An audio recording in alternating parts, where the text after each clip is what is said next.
Getting ready to take the boat ride.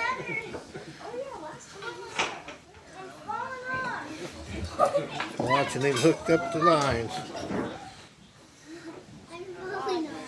Anybody do 18 miles on the Erie Canal?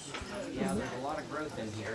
But if you were using the canal regularly and there were lots of boats on here, It wouldn't be in there. it wouldn't be like that.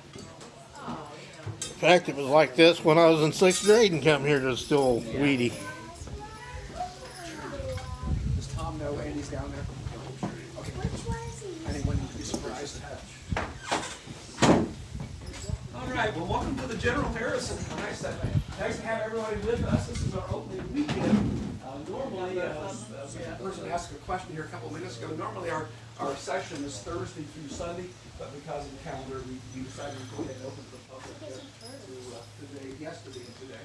So this is our second day, and those of you who are interested in animals, it's the second day that the darker of the two mules has worked on the canal. So we're being careful what we're doing. So the older mule, which is on the far side there, the lighter colored, we've had a kid about 10 years, and she knows the routine really well. The other mule we just bought this February after Michigan, so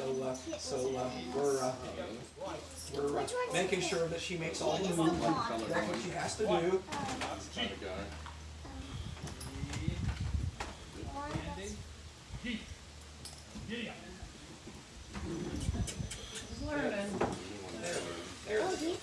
So they're both good animals, but the routine is new, and we're just trying to make sure that everybody's on the right step.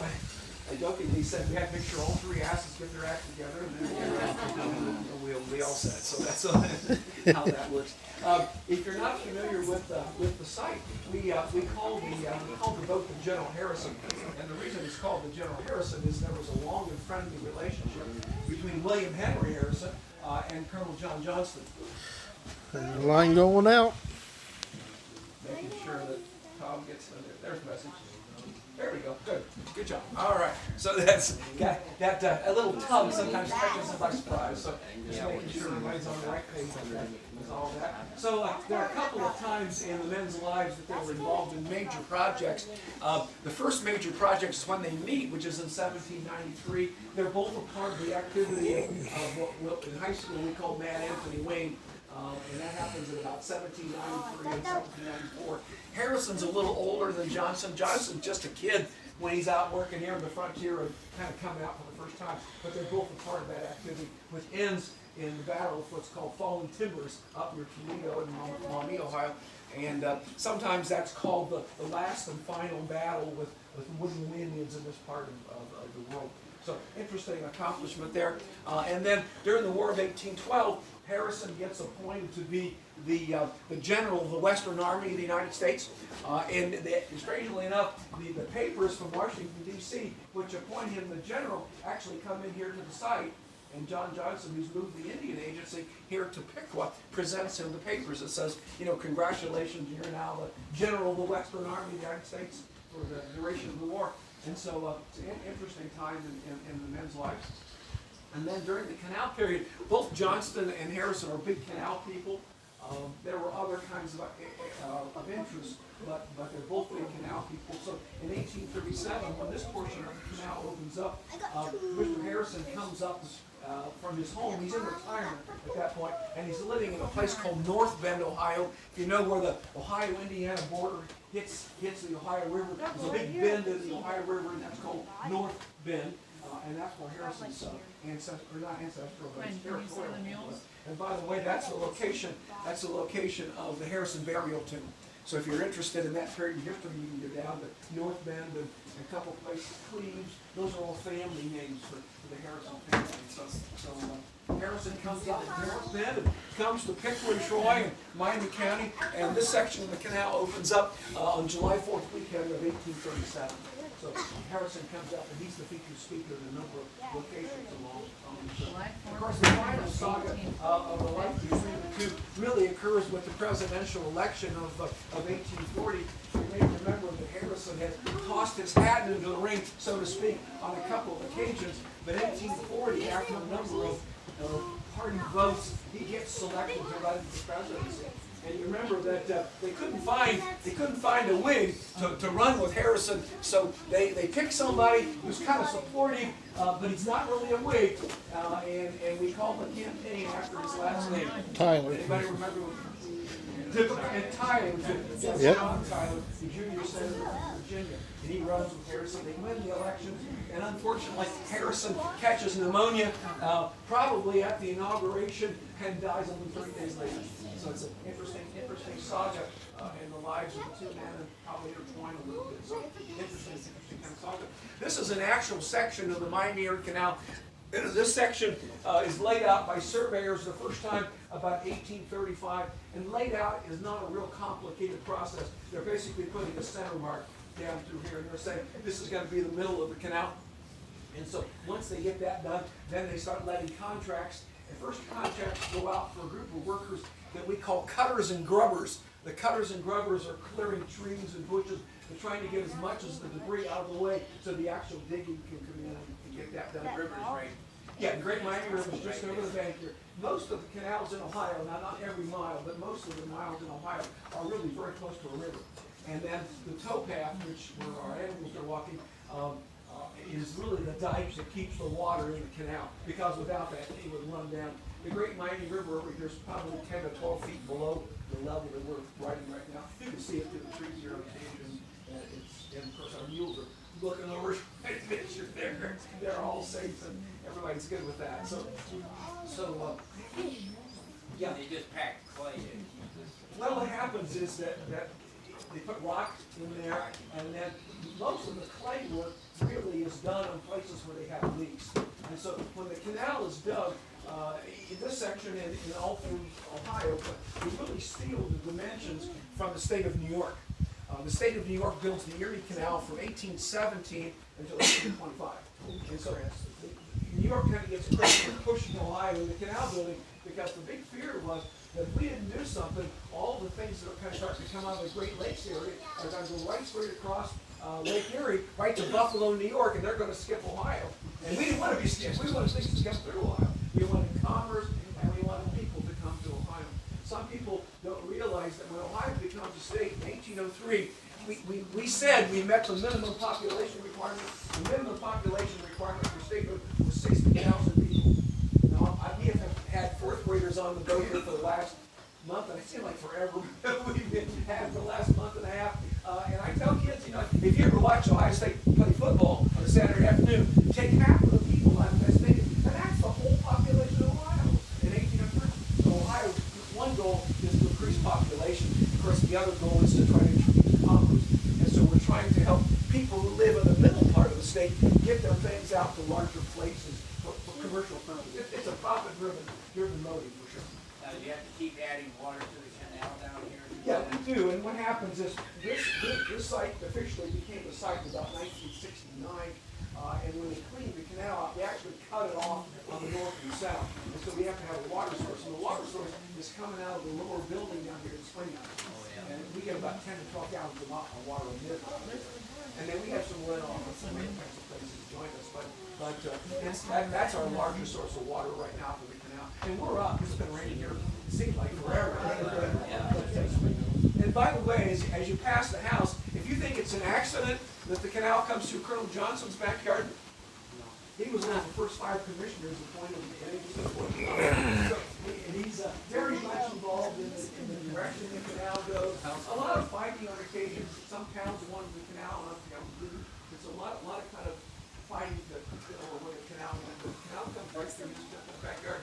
The Johnsons had a dock down here on the canal, and the story is that the Johnson kids, of which there were many, used to learn how to hail a canal boat, and they'd turn around and head into Piqua on into town, and they would go in by candy and bread and all kinds of things. And then they'd drop a canal boat coming back out and get off the dock. As the boat made the cast. I'm going to go up and do a little bit of work. As I mentioned, this part of the canal opens up for general service by 1837. And what that means is that Piqua becomes the northernmost port on the canal by 1837. So Piqua starts to grow. All the cities south of here, where the canal is touching, they all start to grow just overnight.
Yeah, back when I was here in 6th grade, they had a team on both sides. Yeah.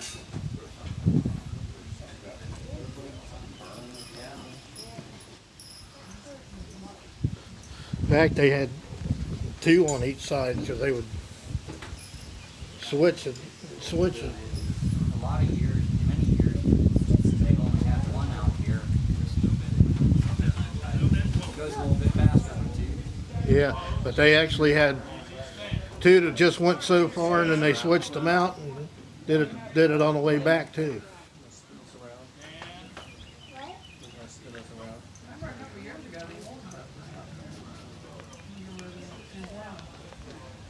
Probably in there, because there's lots of it.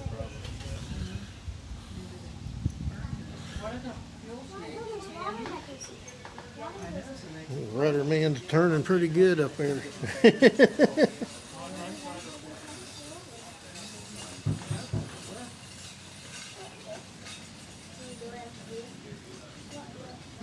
Now we get to look at the other side.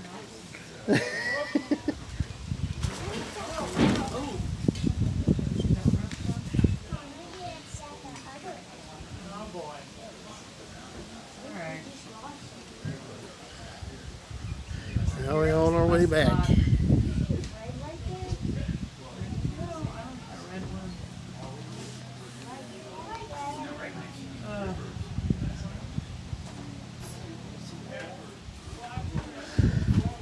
Probably some pretty good sized bass in here too. Big cats.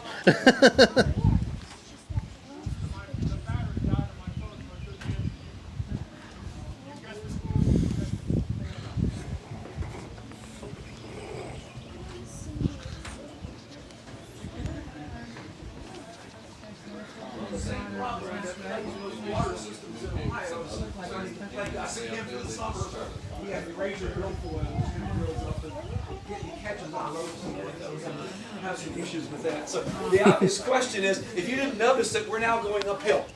So in Ohio, you have to remember that the topography of Ohio is we have a state divide in the continental divide, and what happens is that rivers on this side of the divide all flow into the Ohio River, but the rivers on the other side of the divide go into the Erie. And so when we're building canals, builders of canals have to understand how that works. And so, I'll give you a couple examples just quickly. On this side of the river, on the divide, you have the Great Miami, you have the Little Miami, the Stillwater, the Scioto, the Olentangy, the Wahunding, the Monongahela. All those rivers put water into the Ohio River. On the other side of the divide, all the water flows up to Lake Erie. So you have the Maumee, the Auglaize, the Little Auglaize, the Hudson, the Ottawa, the Cuyahoga. All those rivers put water into Lake Erie. And so because of that, to have the effect of water power, you have to know how to collect your water, how to store it, and then how to send it down both sides of the slope. And so the big reservoirs that are built in the 1840s that really eventually supply the vast majority of the water are built on this high plateau. And we call it the Laramie Plateau or the Laramie Summit. So Grand Lake St. Mary's, Mercer and Auglaize County, Lake Laramie in Shelby County, and Indian Lake in Logan County. All of those are built high, and so what happens is the lakes are very broad but not very deep. And consequently, if you're watching the crew, current story, that's the same result for the current story. We're having a lot of toxic algae that develops there because those lakes get very warm and algae grows there, and we don't have the flow of water out of those that we had during the canal period. So it's an interesting kind of a story about what worked in one period works for recreation sometimes, and sometimes we have problems with that. So how deep is this canal here on the The average? canal has 3 dimensions, the depth being 1. We want to have a minimum 4 foot of water in the canal. Okay? And then we built the canal wide enough that 2 canal boats can pass. And so the widest of the canal boat's going to be on this canal is probably 13 or maybe 14 feet. And the reason is all the locks were built 15 feet wide. So you got to be a little bit narrower to get to the locks because rocks will stick out and all those things will be a problem for you. So this boat is probably the largest boat that you could have seen on the canal. This boat's about 13 by 7. And the canals in Ohio are 9 by 10. So that gives you some example of why we have to have it. Now the obvious question that gets asked at this point is, now that we're going north and we're anticipating maybe meeting some boats coming south, how do they do that? And the answer is we have a protocol. It's called the Official Passenger Protocol for Canal Boats in Ohio. And so what happens is the protocol awards the hardest working boat the right of way. You mean bring them here? Yeah, for family. Well, I just gave you the clue. No, it has to do with the flow of water, because water is flowing towards Cincinnati. So when you're working against gravity, you're working harder. Your animals are working harder. And so because of that, we are now the harder working boat. And once we meet a boat that is coming downstream, they have a little easier time. The animals don't have to work quite as hard. And so what happens is the downstream craft is supposed to pull to the other side. That side is called the east side of the berm. And then then they let the front ropes go clear to the bottom of the canal, comes up on the towpath, and then they disconnect the animals from the rope, and he walks his animals to what we call the riverside, which is the far side of the towpath. And that way, the mules that are pulling our boat can stay close to the canal, step over the ropes, and keep moving without starting and stopping, which really is a tiresome thing for the animals to do that too many times. And so that's called. And then once, of course, the upstream craft is passed, then the downstream craft can re-hook up and go on down. That's called the official passing protocol for canal boats in Ohio. Would you like to know the unofficial passing protocol? They were great negotiators. They jumped up on the path and they worked it out. So lots of times fisticuffs decides who gets to go first and second rather than the official passing protocol. So it's a great interesting story for Ohio. This section is really considered to be the first section of the Miami and Erie Canal, originally called the Miami Canal, to be built. Now up on northwestern Ohio, we built the second section, and it's built from Paulding County, near Paulding, Ohio, up to Lake Erie. And that has an interesting story attached to that. And what happens there is that Indiana becomes a state in 1816, and they want to have a canal too. So they start their canal, and they name it after the most famous river in Indiana. Wabash. The Wabash. So it's called the Wabash and Erie Canal. And the Wabash and Erie starts in Fort Wayne, and they're trying to get to Lake Erie just like we are. And so because of that, you have to come through Ohio to get there. They come out of the Fort Wayne area. They come to Paulding County. They meet up with the Miami and Erie, and they follow the Aldridge River up to Defiance, Ohio. And Defiance, the canal picks up on the northern and western side of the Maumee River, and that becomes the path down to Lake Erie from there. So that section opens up in 1832, which just happens to be the year of Michigan statehood. Did you hear a story coming? We'll talk about that when we have time. The final section of this canal to be built really closes in those two ends, and we have some really tough digging stories in this section. We have the Great Black Swamp story, which is an amazing story. We have a couple of hills to dig through, and it's an amazing kind of a story. The canal opens up by 1845, and it's doing great business. It's doing exactly what Ohio wanted to do. And then along comes the railroads. so the railroads start to take away business. And the canals are around for quite a while, but they never are the powerhouse that they had been. The powerhouse time of the canals is really considered to be the late 18th late 1820s to late 1850s. If you think about what you learned in high school history when you studied the Civil War period, how often did you talk about canals, and how often did you talk about railroads? Yeah, you see the transition. We're going to come back to the dock. Folks, watch your hand on this side of the boat. We're going to spin into the dock. One question, quick. How far does the horses walk? Mainly the mules, like before you change the mules. Oh, I got a mule in there. It was 15 miles from the Erie Canal. About half a day.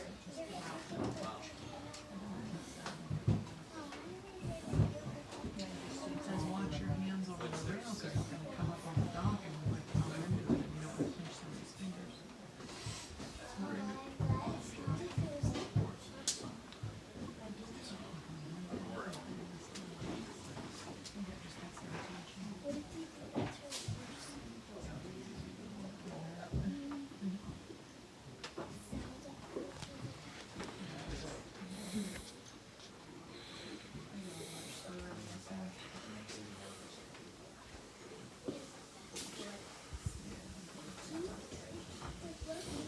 Buckeye tree.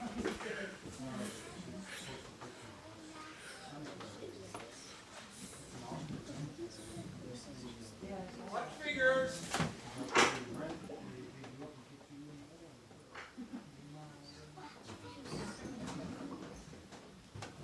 Have you ever not worked in the Buffalo area for years now? No. That's where I'm from. Yeah, from Buffalo. So you recommend it highly, right? I don't know. It's nice up there, it's nice down here. I've been through Buffalo, but I haven't seen the canal. Yeah. You have to go to Lockwood, I think. Yeah, right. Yeah, right. Yeah, and it's catacombs and stuff up there. Walk around.